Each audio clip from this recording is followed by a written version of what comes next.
नमस्कार साथियों, स्वागत है आपका अपने YouTube परिवार जीके विद एसआर सर में। साथियों, हम भारतीय संविधान की प्रस्तावना के बारे में चर्चा कर रहे थे। भारतीय संविधान की प्रस्तावना में हमने सबसे पहले संप्रभुता को जाना, उसके बाद में समाजवाद का लेक्चर, समाजवाद को हमने विस्तृत तौर पर समझा और आज की क्लास में हम पंथ निरपेक्षता को समझेंगे दोस्तों की इनकी आखिरकार जरूरत क्या पड़ी इन शब्दों को कि प्रस्तावना के अंदर जोड़ने की। क्या हमारे भारतीय संविधान में ये सारे शब्दों की व्याख्या नहीं दी गई है दोस्तों? क्या पंथ निरपेक्षता को संविधान के क्यों संशोधन के माध्यम से संविधान की प्रस्तावना में जोड़ा था दोस्तों? तो हम आज इसके बारे में पढ़ेंगे दोस्तों की भारतीय संविधान की प्रस्तावना में सबसे पहले हम क्या पढ़ रहे थे दोस्तों? प्रस्तावना किसकी पढ़ रहे थे? भारत के संविधान की प्रस्तावना। उसमें हमने किन किन शब्दों के बारे में चर्चा कर ली थी दोस्तों? सबसे पहले हमने पढ़ा था संप्रभुता, कि संप्रभुता किसे कहते हैं दोस्तों। संप्रभुता की व्याख्या हमने समझ ली थी। उसके बाद में हमने किसको समझा दोस्तों? समाजवाद को। समाजवाद, ये दो शब्दों को हमने समझ लिया था दोस्तों। और आज हम जिस शब्द के बारे में चर्चा करने वाले हैं वो शब्द है पंथ निरपेक्षता। पंथ निरपेक्षता का इंग्लिश में अर्थ होता है दोस्तों सेकुलरिज्म। सेकुलरिज्म का मतलब क्या होता है कि धर्म निरपेक्ष, मतलब कोई किसी भी धर्म को मान्यता नहीं देना, मतलब सभी धर्मों को एक साथ लेके चलना, सभी धर्मों को बराबर तवज्जो देना, सभी धर्मों के विकास में कार्य करना दोस्तों, ये होता है पंथ निरपेक्षता का अर्थ। अब देखो, आज हम पढ़ रहे थे दोस्तों, आपको नंबर लगाना है 3, पंथ निरपेक्ष। पंथ निरपेक्ष। अब क्या होगा दोस्तों? देखो, पंथ निरपेक्षता को अर्थ को समझने के लिए हमारे को पहले चलना होगा भारत की आजादी के समय। भारत की आजादी के समय कैसे चलना होगा दोस्तों? क्या हुआ? 15 अगस्त को हमारा देश आजाद हुआ। 15 अगस्त 1947 को। उस दिन दो देश बने थे। कब? 1947 को, भारत और पाकिस्तान। अब देखो, ये दोस्त बने, एक तरफ तो आ गया भारत और एक तरफ आ गया पाकिस्तान।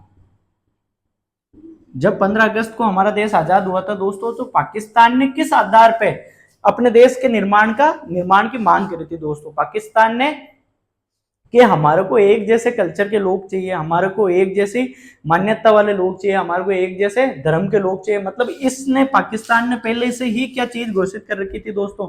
अपना राजधर्म घोषित कर रखा था।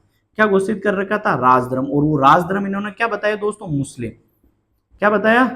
मुस्लिम। अब ये मुस्लिम राजधर्म इन्होंने बता के अपने जैसे लोगों को एक साथ में ले लिया और अपना एक अलग देश की मांग कर ली दोस्तों। ये अलग देश की मांग इन्होंने कब करना स्टार्ट करी? अब देखो, 1906 के अंदर क्या हुआ था दोस्तों? 1906 में क्या हुआ? मुस्लिम लीग की स्थापना होती है। किसकी स्थापना होती है दोस्तों? मुस्लिम लीग की।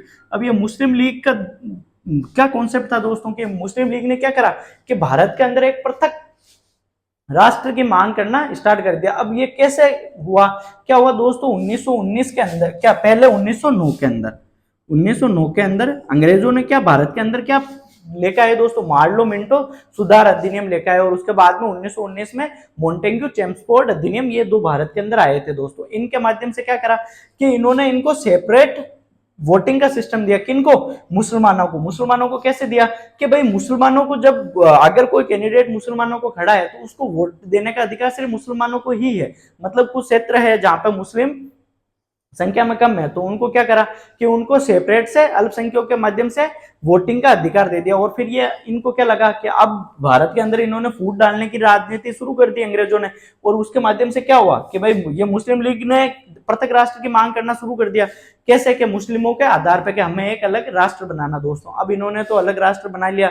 उसके बाद में हमारे और इन्होंने अपना राजधर्म बना लिया पाकिस्तान। अब देखो दोस्तों, इन्होंने एक तरह के लोग तो बना लिए, सब कुछ सारी चीजें कर ली। अब मैं आपको बताता हूँ दोस्तों एक उदाहरण के माध्यम से पंथ निरपेक्षता को दोस्तों हम आराम से समझेंगे। आप ऐसे मत सोचना कि सर कैसे उदाहरण देकर समझा रहे दोस्तों। आज से पहले आपने इंडियन पॉलिटी के बारे में इतने आराम से, इतने डिटेल से कभी नहीं पढ़ा होगा कि मैं एक एक शब्द को, इंडियन पॉलिटी के एक एक शब्द को मैं आपको समझा रहा हूँ। आज हमारी प्रस्तावना की लगभग शायद 5वीं या 6ठी क्लास है दोस्तों, फिर भी हमारी भारतीय संविधान की सिर्फ प्रस्तावना खत्म नहीं हुई है। अगर आप जब तक भारत के संविधान को एक एक शब्दों को तोड़ के नहीं समझोगे दोस्तों, तो आपको कुछ सारी चीजें ऐसे समझ में आएगी भी नहीं। आपको पता है कि जब तक हम अपना आप को उस काबिल नहीं बनाएंगे, हम एक एक चीज को तोड़ के, हमारी समझ विकसित नहीं होगी दोस्तों जब तक हम उस चीज को सोच ही नहीं पाएंगे, विजुलाइज नहीं कर पाएंगे कि ऐसा हुआ क्यों था आखिरकार। अगर हम किसी भी चीज के पीछे, अगर आपको पता है शोध होती है इस दुनिया में, आपको पता है हमारे भारत में अगर सबसे ज्यादा ये किसी चीज के बारे में खोज होती है, शोध होती है, तो सबसे ज्यादा इसकी मेहनत किसकी लगती है दोस्तों? वैज्ञानिकों की लगती है। उनकी पूरी पूरी जिंदगी एक छोटे से चीज का आविष्कार करने में निकल जाती है। और आपको पता है इस दुनिया में सबसे थैंकलेस जॉब है किसकी? वैज्ञानिकों की। उनको इतना कोई क्रेडिट मिलता नहीं है दोस्तों। तो हम क्या समझ रहे थे? पाकिस्तान। अब देखो दोस्तों, माना कि आप कॉलेज में हो, किसमें हो? कॉलेज में। और कॉलेज में आपको बोला कि आपको अपने मित्र, मतलब आपको अपने फ्रेंड का चुनाव करना है, और आपको सिर्फ इतना बोल दिया कि आपका फ्रेंड, आप जिसको चुनो वो स्मार्ट होना चाहिए दोस्तों। अब स्मार्ट की इसमें हमने क्या नहीं बताई दोस्तों? कोई भी परिभाषा नहीं बताई है। परिभाषा कैसे कि स्मार्ट हाइट में 6 फीट का होना चाहिए, या गोरा चिट्टा होना चाहिए, या वो बहुत ज्यादा बोलने में परफेक्ट होना चाहिए, या वो दिमागदारी होना चाहिए। मतलब ये हमने इसका कोई क्राइटेरिया सेट नहीं करा। अब इसको ये अपने हिसाब से स्मार्ट लोगों का चयन कर लिया इसने। अब इसने चयन तो कर लिया, अब वो सारे लोग के किस में हो गए दोस्तों? कि माना कि सारे, कोई हाइट में हो गया, कोई अच्छा गोरा चिट्टा हो गया, कोई बढ़िया बोलने में हो गया, कोई बढ़िया इंटेलिजेंट हो गया, ये सारी चीजें हमने इसमें समाहित कर ली। लेकिन अब क्या होगा दोस्तों? अब उनमें होड़ मचेगी। उनमें किन में? ये जो स्मार्ट है ना, अब स्मार्टनेस की परिभाषा तो हमने नहीं दी नहीं, तो स्मार्ट में कौन सा? या तो 6 6 फीट वाला बोलेंगे कि इनमें हम सर्वश्रेष्ठ है, मतलब सब में सर्वश्रेष्ठ कौन बोलने की बात करेंगे? ये स्मार्ट लोग कौन हो जाएंगे कि या तो बोलेंगे सबके ज्यादा कि हमें ज्यादा बोलना अच्छा आता है तो हम सबसे ज्यादा स्मार्ट है, या क्या बोलेंगे हम 6 6 फीट गए तो हम ज्यादा स्मार्ट है। तो यही हुआ था किसके साथ में दोस्तों? पाकिस्तान के साथ में। क्योंकि पाकिस्तान ने अपने साथ में सारे अपने जैसे लोगों को ही रखा, अपने धर्म के, अपने जैसे संस्कृति के, खान पान के, अपने एक धर्म के सारे लोगों को रखा। फिर क्या हुआ 1971 के अंदर? इन्होंने क्या करा कि ये जितने भी पाकिस्तान के, जो पूर्वी पाकिस्तान और पश्चिमी पाकिस्तान, ये दोनों अलग अलग थे। पूर्वी पाकिस्तान तो भारत का निचला हिस्सा हो गया दोस्तों, जो कि बांग्लादेश है वर्तमान में, और पश्चिमी हिस्सा जो वर्तमान में पाकिस्तान है। वहां के लोगों में और पूर्वी पाकिस्तान के लोगों में क्या द्वैध उत्पन्न हो गया दोस्तों, कि ये वहां के लोगों को ये से बोलते हैं तू तो दिख, तू असली मुसलमान नहीं है, तू तो कन्वर्ट हुआ है, तू तो बंगाली मुसलमान है, तेरी हाइट छोटी है, तू तो 5 फीट का है, तू काला है, तू नाटा है। ऐसा करके इनके साथ में क्या करते हैं दोस्तों? भेदभाव करना शुरू कर दिया। किनके साथ में? बंगाल के लोगों के साथ में। किसने? पाकिस्तान ने। उसके बाद में इन्होंने क्या करा दोस्तों कि ये करा कि, और जो सत्ता थी पाकिस्तान की, वो सत्ता भी पश्चिमी पाकिस्तान के लोगों के हाथ में ही रखना। वो लोग क्या करने लगे? पसंद करने लगे। मतलब उनको एक तरीके से समाज की जो मुख्य धारा थी उनसे साइड में करने लगे। किनको? पूरी बांग्लादेश के लोगों को। अब इस आधार पर फिर तो बांग्लादेश के लोगों को क्या लगा दोस्तों, जो कि उस समय पूर्वी पाकिस्तान था, उनको क्या लगा कि ये तो हमारे साथ में भेदभाव कर रहे हैं, ना हमारे को ये संसद में भागीदारी दे रहे हैं, ना हमारे को सत्ता में भागीदारी दे रहे हैं। ये तो खुद ही वहीं के कौन से, जो पश्चिमी पाकिस्तान के लोग, जो बड़े हाइट में पठान या 6 फीट के होते थे, उनके साथ में भेदभाव करना शुरू कर दिया। और इस आधार पर क्या हुआ? एक ही धर्म के होने के बावजूद दोस्तों 1971 के किसमें? 1971 में किसका विभाजन हो गया दोस्तों? पाकिस्तान का विभाजन हो गया, और एक नया देश बन के आया। कौन सा? बांग्लादेश। अब आप ऐसे बोलोगे दोस्तों, क्या बांग्लादेश का मुस्लिम धर्म नहीं है क्या दोस्तों? बांग्लादेश का मुस्लिम धर्म है, और वर्तमान में बांग्लादेश अच्छे से सर्वाइव कर रहा है। लेकिन पाकिस्तान में आज भी आप हालात देख लो। अब पाकिस्तान में क्या हुआ? पहले तो ये पूरी पाकिस्तान और पश्चिमी पाकिस्तान लड़ रहे थे। अब ये बलूचिस्तान अलग से लड़ रहे हैं, कोई तारीख है तालिबान एक अलग से संगठन आ रहा है वहां पे पाकिस्तान में, वो आपस में लड़ रहे हैं कि हमारे में। अब ये यहाँ पे किसकी होड़ मच गई दोस्तों? सर्वश्रेष्ठता की होड़ मच गई कि हमारा मुसलमानों में सर्वश्रेष्ठ मुसलमान कौन है। ये करके किन में विभेद हो गया?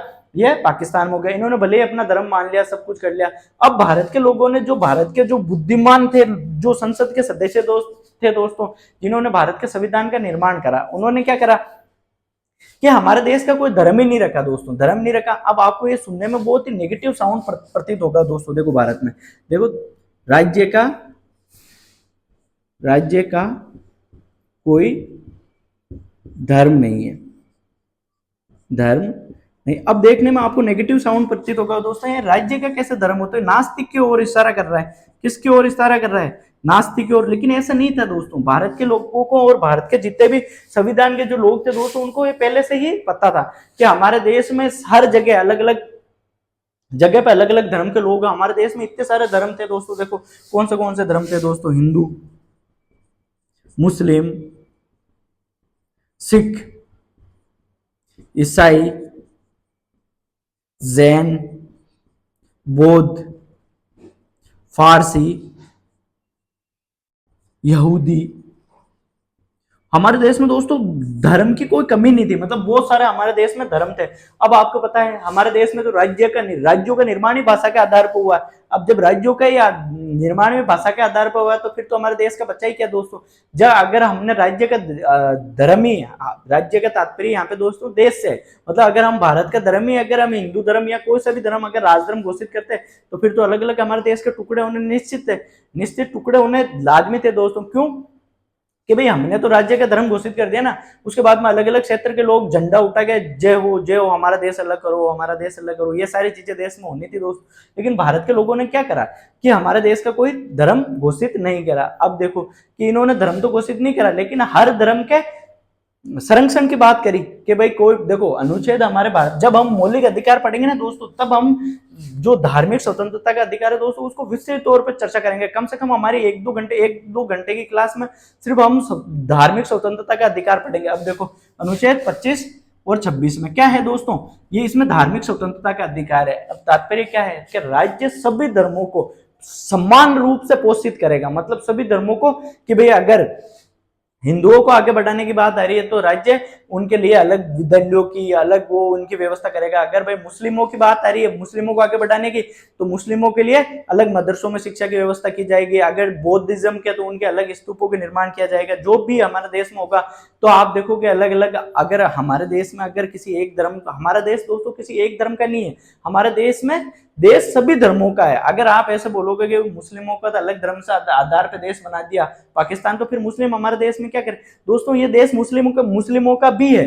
आप ये अगर गलतफहमी पालोगे कि यह देश मुस्लिमों का नहीं है तो ऐसा नहीं है, हमारे देश में सर्वधर्म रह सकता है। यही हमारे संविधान निर्माण के जितने भी जो हमारे निर्माता थे उन्होंने ये चीज पहले ही मेंशन करी। अब देखो कि भाई ये पंथ निरपेक्षता का क्या मतलब है, ये पंथ निरपेक्षता का मतलब ही यही है दोस्तों कि हमारा देश सभी धर्मों को बराबर रूप से मान्यता देगा, मतलब किसी एक धर्म को वरीयता नहीं देगा दोस्तों। अब देखो तो फिर आपने दोस्तों अभी लक्ष्मीकांत पढ़ी होगी, लक्ष्मीकांत में तो पंथ निरपेक्षता नहीं है दोस्तों, वहां पे तो धर्म निरपेक्षता दिखा होगा आपको। क्या धर्म निरपेक्षता, ये धर्म निरपेक्षता कैसे है दोस्तों। अब ये धर्म निरपेक्षता है इस कारण से है दोस्तों क्योंकि सेकुलर का जो ट्रांसलेट हुआ ना दोस्तों वो आपको पता है इंग्लिश से हिंदी होने में मिस्टेक हो जाती है, तो ये क्या है मिस्टेक है। अब देखो दोस्तों ये धर्म है ना दोस्तों ये किससे बना हुआ है, एक ग्रीक धातु से बना हुआ है। किससे, ग्री, और ग्री का मतलब क्या होता है धारणा।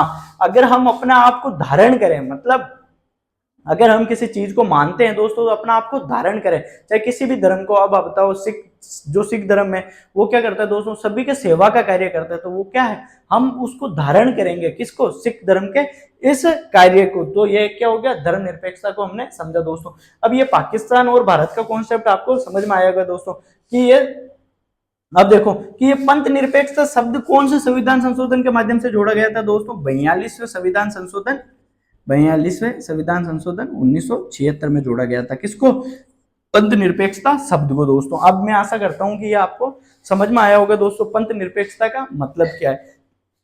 देश का कोई भी धर्म नहीं होगा, देश सभी धर्मों को समान रूप से पोषित करने का कार्य करेगा। कौन, अपना भारत दोस्तों। अब अपन इसके बारे में लिख लेते हैं पंथ निरपेक्षता के बारे में, उसके बाद में हम अगले टॉपिक के बारे में बात करेंगे दोस्तों।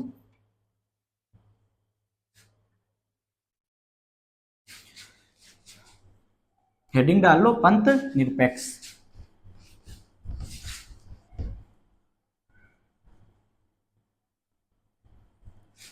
अब आप दोस्तों आप सोचोगे कि इतना पढ़पच करने की क्या जरूरत थी सर, कहाँ पाकिस्तान कहाँ लेके चले गए आप पंथ निरपेक्षता समझाने के लिए। दोस्तों पंथ निरपेक्षता शब्द का महत्व स्थापित कर रहा हूं मैं आपके लिए कि अगर हमारे राज्य का, अगर हमारे देश का एक भी धर्म हम घोषित कर देते तो हमारे देश के आज ना जाने कितने टुकड़े हुए होते। हमारे देश के निर्माताओं ने पहले ही ये सारी चीजों को ऑब्जर्व कर लिया था और पहले ही वो सब समझ गए थे कि उनको पता था कि भविष्य में क्या होने वाला है। इसलिए आपको पता है कितने आजाद होने के 15 साल के भीतर भीतर किसका विभाजन हो गया, 15-20 साल में पाकिस्तान का विभाजन हो गया था दोस्तों। ये देखो पंथ निरपेक्षता में लिखना शुरू करो दोस्तों।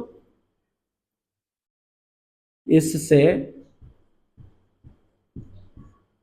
तात्पर्य है कि राज्य का कोई धर्म नहीं होगा। किसका धर्म नहीं होगा दोस्तों? राज्य का कोई धर्म नहीं होगा। राज्य सभी धर्मों को समान रूप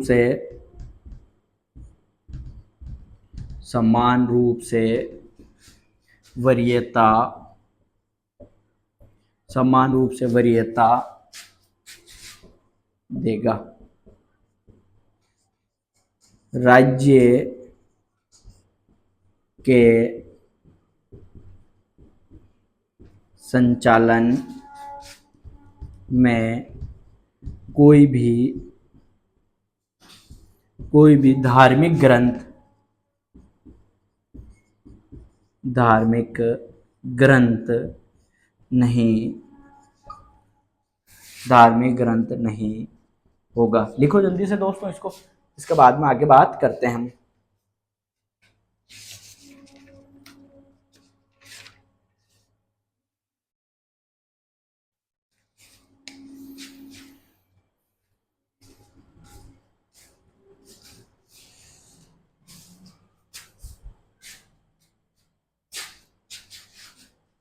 लिख लिया? जल्दी से लिखो दोस्तों।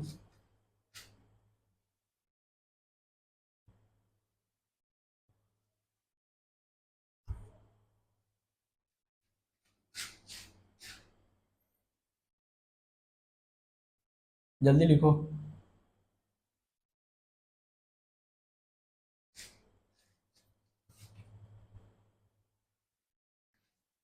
लिख लिया?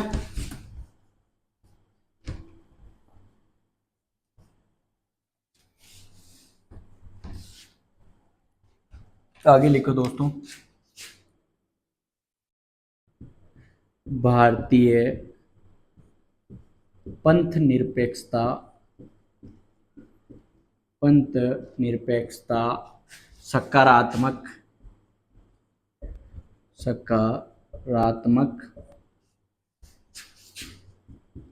प्रवृत्ति की है, जिसमें सर्वधर्म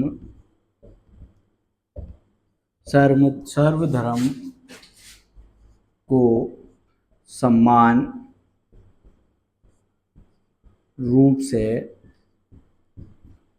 से मान्यता दी गई है। अब देखो दोस्तों, SR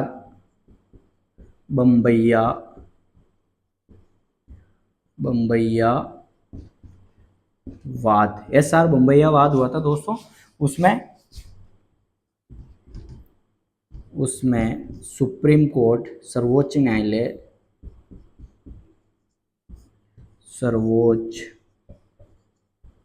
न्यायालय ने पंथ निरपेक्ष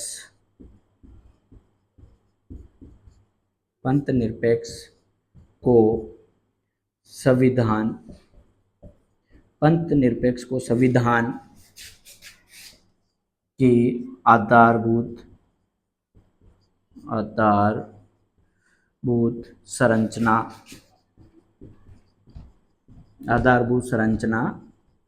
माना। लिखो जल्दी से दोस्तों इसको, इसके बाद हम अगले शब्द पे बात करते हैं। जल्दी से लिखो इसको।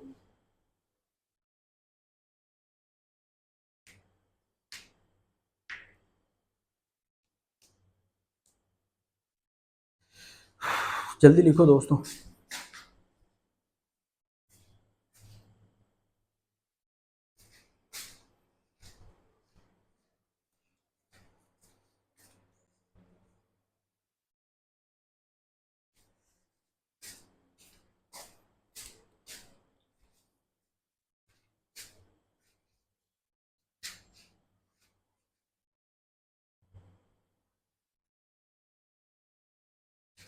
लिखो जल्दी से लिखो दोस्तों।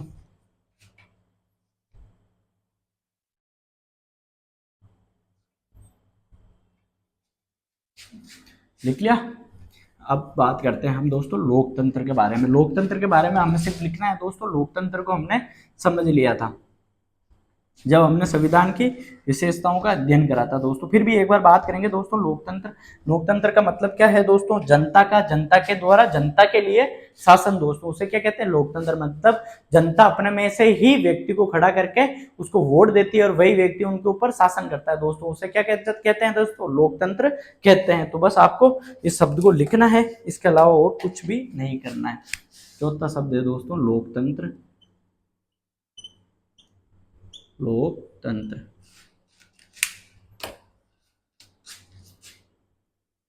इसमें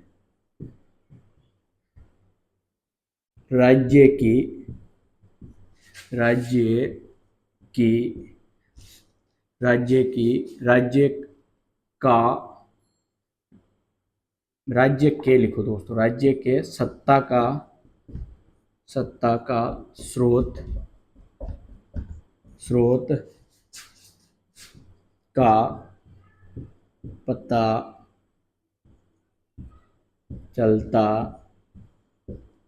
चलता है, जो कि भारत की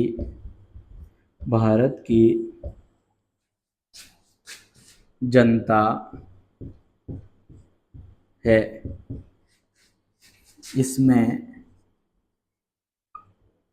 इसमें जनता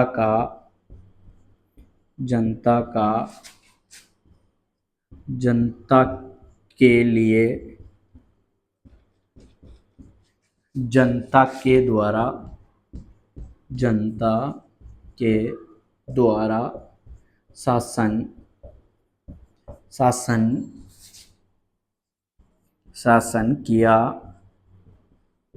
किया जाता है। लोकतंत्र में दो प्रकार की प्रक्रिया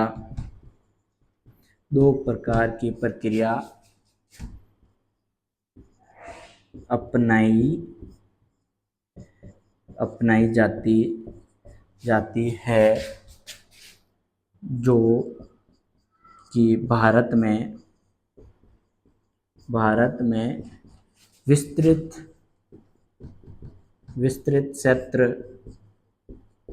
क्षेत्र व जनसंख्या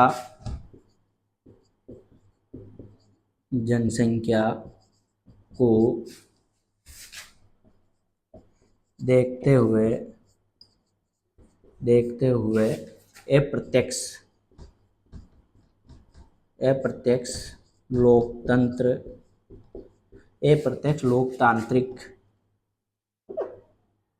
लोकतांत्रिक प्रक्रिया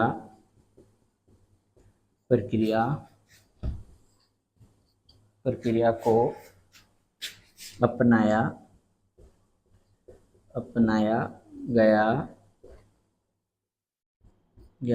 है। देखो दोस्तों लोकतंत्र में क्या होता है, इसमें राज्य के सत्ता का स्रोत पता चलता है। हमें किसका पता चलता है? राज्य के सत्ता का स्रोत पता चलता है, जो कि भारत की जनता है दोस्तों। कौन है? भारत की जनता। इसमें देखो दोस्तों जनता के लिए, जनता के द्वारा जो शासन किया जाता है उसे क्या कहते हैं दोस्तों? लोकतंत्र कहते हैं। लोकतंत्र में दो प्रकार की प्रक्रिया अपनाई जाती है, एक तो प्रत्यक्ष होती है दोस्तों, एक अप्रत्यक्ष होती है। लेकिन भारत के विस्तृत भूभाग को देखते हुए और भारत की जनसंख्या को देखते हुए भारत में क्या है दोस्तों? अप्रत्यक्ष लोकतंत्र है दोस्तों। जल्दी से लिखो इसको, इसके बाद में आगे देखते हैं हम।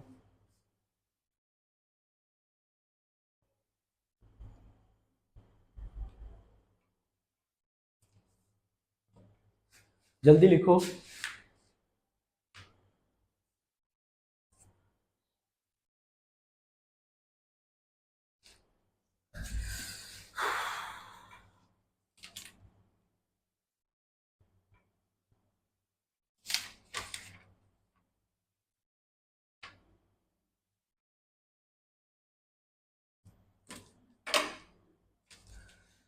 लिख लिया?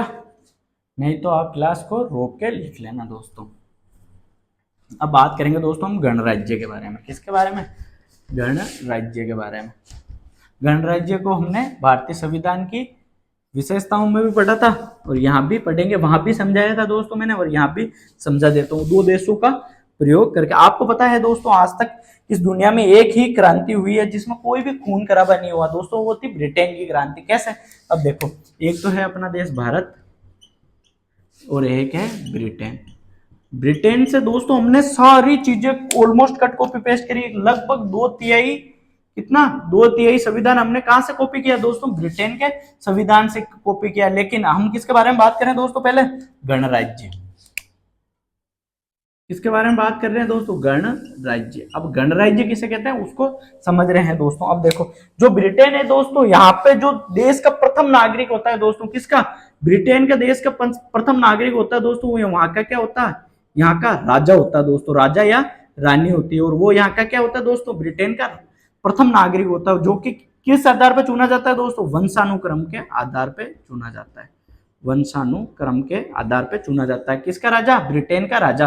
और आज तक दोस्तों कई ऐसे देश है जहां पे आपको पता है दुनिया के लगभग हर देश पे किसका अधिकार हुआ करता था दोस्तों? ब्रिटेन का। अब ब्रिटेन इतना समझदार था दोस्तों, जब भी ब्रिटेन के लोगों ने क्रांति उठाई थी दोस्तों, तो ब्रिटेन के राजा थे उस समय, जब हम बात करें दोस्तों 17वीं शताब्दी के आसपास में, जैसे 1688 एक डेट आती है, तब वहां पे यहाँ पे किस पे क्रांति होती है? ब्रिटेन में। लेकिन जब ब्रिटेन में दोस्तों क्रांति होती है तो ब्रिटेन के राजा इतने समझदार थे तो उन्होंने लोगों के हाथ में सत्ता सौंप दी। उन्होंने कहा कि अगर देश में संविधान होगा तो उसमें मैं भी शामिल हूं, मतलब अगर आम लोगों के साथ में जो संविधान बर्ताव करेगा वो मेरे ऊपर भी लागू होगा। मतलब देश के अंदर कौन सी मोनार्किज्म का जन्म होगा? यहाँ पे कॉन्स्टिट्यूशनल मोनार्किज्म का। मतलब राजशाही तो चलेगी लेकिन यहाँ पे लोकतंत्र भी चलेगा। एक अलग ही उदाहरण यहाँ पे पेश करते हैं, किसने? ब्रिटेन ने।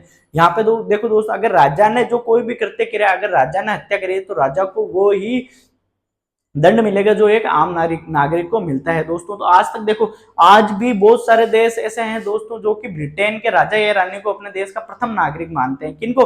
देखो दोस्तों, ऑस्ट्रेलिया हो गया, न्यूजीलैंड हो गया, ये ऐसे देश हैं, जो कनाडा हो गया, ये आज भी ब्रिटेन की जो राजा या रानी है उसको अपने देश का प्रथम नागरिक मानते हैं दोस्तों। इसको मानने के पीछे उन देशों को क्या कहा जाता है दोस्तों? कॉमनवेल्थ रियलम कहा जाता है। क्या कहते हैं दोस्तों? कॉमनवेल्थ रियलम, जो कि ब्रिटेन के राजा या रानी को अपने देश का प्रथम नागरिक मानते हैं। इन्होंने ये बात हमें भी कही थी, लेकिन भारत के लोगों ने अपना ईगो हर्ट हो जाता दोस्तों। इन्होंने बोला हमारे ऊपर कोई नहीं, हम तो खुद अपने सर्वसर्वा है। तभी हमने आजादी मांगी थी दोस्तों, तभी तो हमने डोमिनियन स्टेटस को ठुकरा दिया था दोस्तों। अब इसमें क्या है कि यहाँ पे तो ब्रिटेन के अंदर तो वंशानुक्रम होता है, हमारे भारत में क्या होता है दोस्तों? हमारे भारत ने, हमने ब्रिटेन से कौन सा कॉपी पेस्ट किया था दोस्तों? Westminster model. वेस्ट मिनिस्टर जो यहाँ की संसद थी ना दोस्तों, संसद की तो सारी प्रक्रिया हमने कहां से कॉपी करी थी? ब्रिटेन से। हमने क्या चीज कॉपी नहीं करी थी दोस्तों? ये राजा या रानी। क्योंकि हमारे भारत में किसको राजा बनाते? हमारे देश में इतनी सारी रियासतें, इतने सारे राजा थे, कोई एक तो हमारे देश का राजा था नहीं उस टाइम के भाई इसको बनाते हैं, तो ऐसा था नहीं। तो क्या करा हमने? देश से हमने अमेरिका की तर्ज पे किसको? राष्ट्रपति को क्या बनाया था दोस्तों? अपने देश का प्रथम नागरिक बनाया था। किसको? राष्ट्रपति को। अब देखो दोस्तों, आज तक हमारे भारत में जितने भी संधि होती है, कोई किसी भी देश के हम साथ में संधि करते हैं, या हमने किसी भी देश के साथ में हम कोई भी कार्य करते हैं, तो किसके नाम से होता है दोस्तों? की राष्ट्रपति के नाम से होता है। राष्ट्रपति किसके सलाह पर कार्य करता है?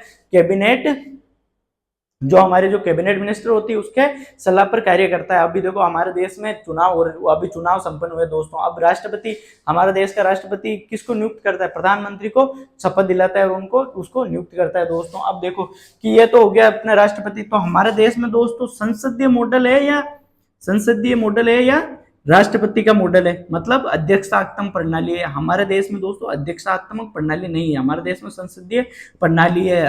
जो अध्यक्ष प्रणाली वो कहाँ पे है दोस्तों? अमेरिका में। मतलब अमेरिका में कैसा है? अमेरिका का जो राष्ट्रपति होता है दोस्तों, वो ही वहाँ का सर्वसर्वा, मतलब जो भी कार्यकारी बॉडी होती है वो राष्ट्रपति में नियुक्त होती है दोस्तों। ये आशा करता हूँ ये चीज आपके समझ में आ गई होगी। हमारे देश का राष्ट्रपति जो प्रथम नागरिक होता है दोस्तों, उस देश को क्या कहते हैं? जो चुना हुआ होता है उसे क्या कहते हैं दोस्तों? गणराज्य कहते हैं। अब लिखो,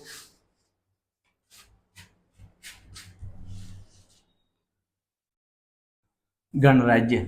हेडिंग डालो जल्दी से।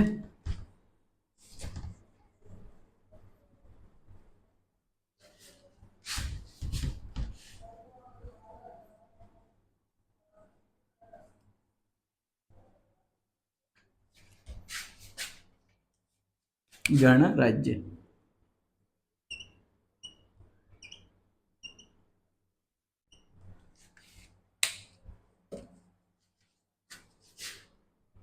ऐसी शासन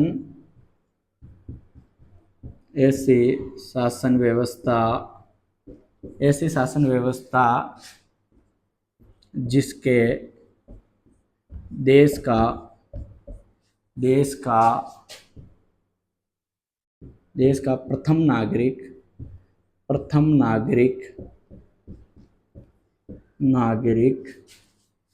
वंशानुक्रम से ना होता हो उसे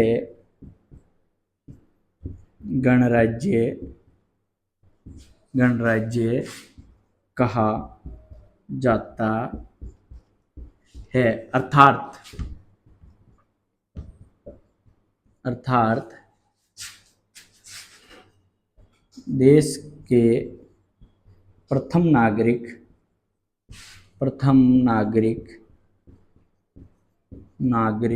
को चुना जाता हो।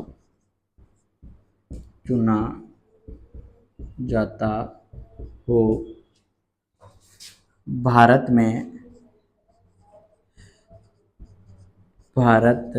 में राष्ट्रपति को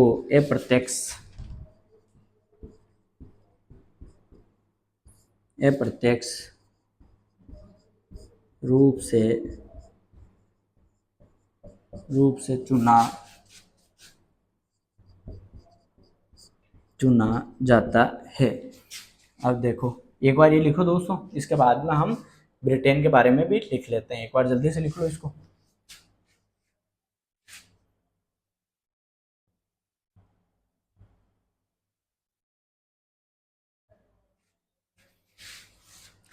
इनका लिख लो, इनका कार्यकाल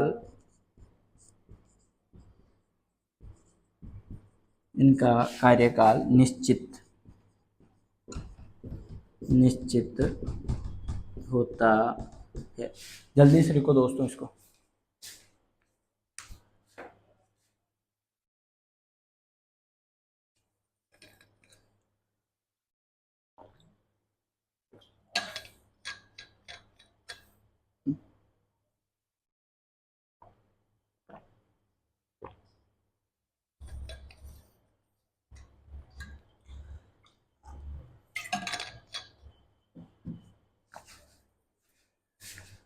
लिख लिया?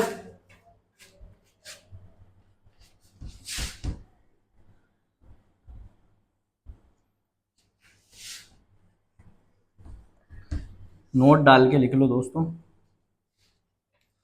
नोट। ब्रिटेन में देश का प्रथम नागरिक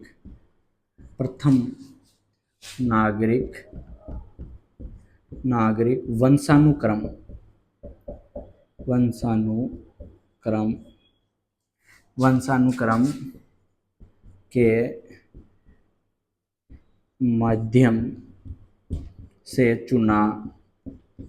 माध्यम से चुना जाता है, जो वहाँ का प्रथम नागरिक, जो वहाँ का राजा या रानी होती है। लिख लो दोस्तों जल्दी से एक नोट। इसके बाद में हमारे राज्य के स्वरूप के तत्व तो होते हैं समाप्त। कल हम पढ़ेंगे दोस्तों न्याय के बारे में, सामाजिक, आर्थिक और राजनीतिक न्याय के बारे में पढ़ेंगे। उसके बाद में हमारे प्रस्तावना हो जाएगी समाप्त। उसके बाद में हम सीधा चलेंगे मौलिक अधिकारों के ऊपर दोस्तों। उसके बाद मौलिक अधिकार, नीति निर्देशक तत्व, उसके बाद मौलिक कर्तव्य, फिर हमारे भारत का राष्ट्रपति। बहुत जल्दी हम मौलिक अधिकार शुरू करने वाले हैं दोस्तों। आशा करता हूं आज की क्लास में आपको समझ में आया होगा दोस्तों। छोटों को प्यार दे, बड़ों का सम्मान करें, अपना व्यक्तित्व इस प्रकार से विकसित करें दोस्तों कि महिलाएं आपके साथ में सुरक्षित व सम्मानित महसूस करें दोस्तों। जय हिंद।